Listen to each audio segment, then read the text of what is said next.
Hello, it's 4 News O'Clock on All News Nigeria. I am Okwemi Oluwimi. Here are the headlines for today. Japan plans to release Fukushima water into sea. Zelensky appreciates United States support on Independence Day. Now the news.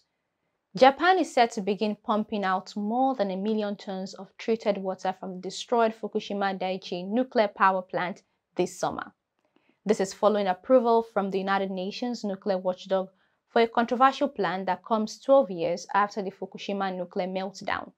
The water was distilled after being contaminated from contact with fuel rods at the reactor, destroyed in a 2011 earthquake.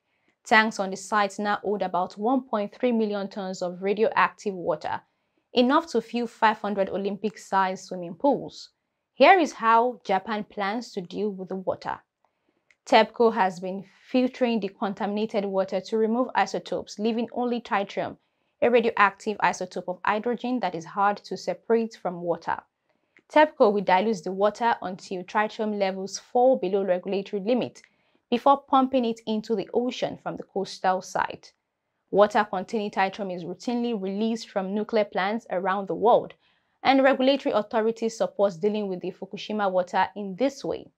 Tritium is considered to be relatively harmless because it does not emit enough energy to penetrate human skin.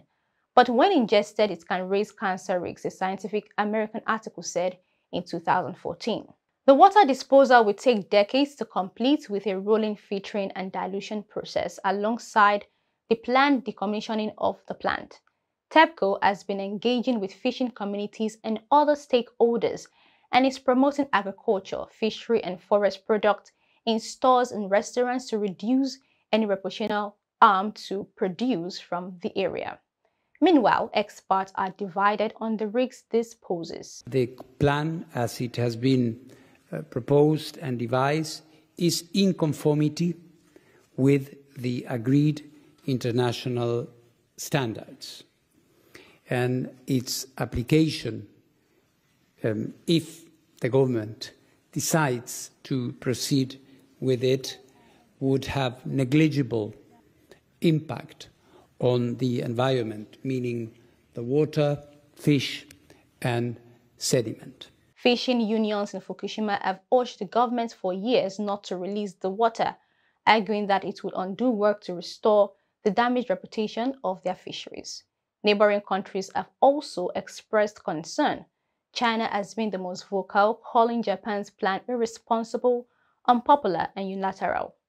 There has been much more skepticism from residents in the region, prompting some shoppers to stock up on seafood and sea salt for fear these products may be impacted by the wastewater release.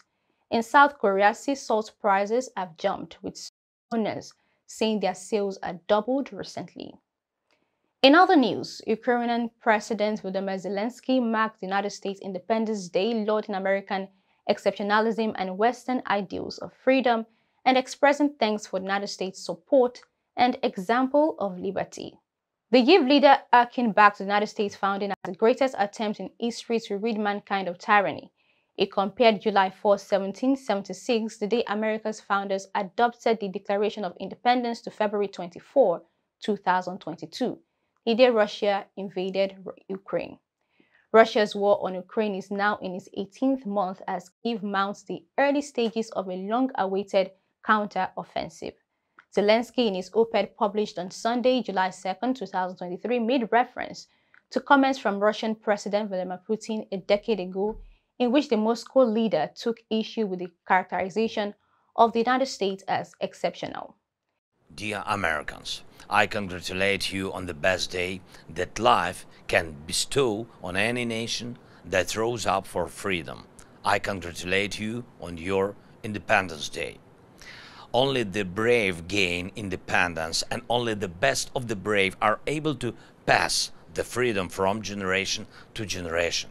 Ukrainian love of freedom, with your support, has ignited a new powerful flame of liberty in our part of Europe, which will not go out and will ensure that tyranny will never again pass through Europe. Happy 4th of July America. The Ukrainian president concluded with a warning that Russia could invade deeper into Europe and that other countries like Iran could take up arms against free people elsewhere if Russia were to succeed in Ukraine. And please remember that in the coalition of the free and the brave, you can always count on Ukraine as your ally. Slava Ukraini!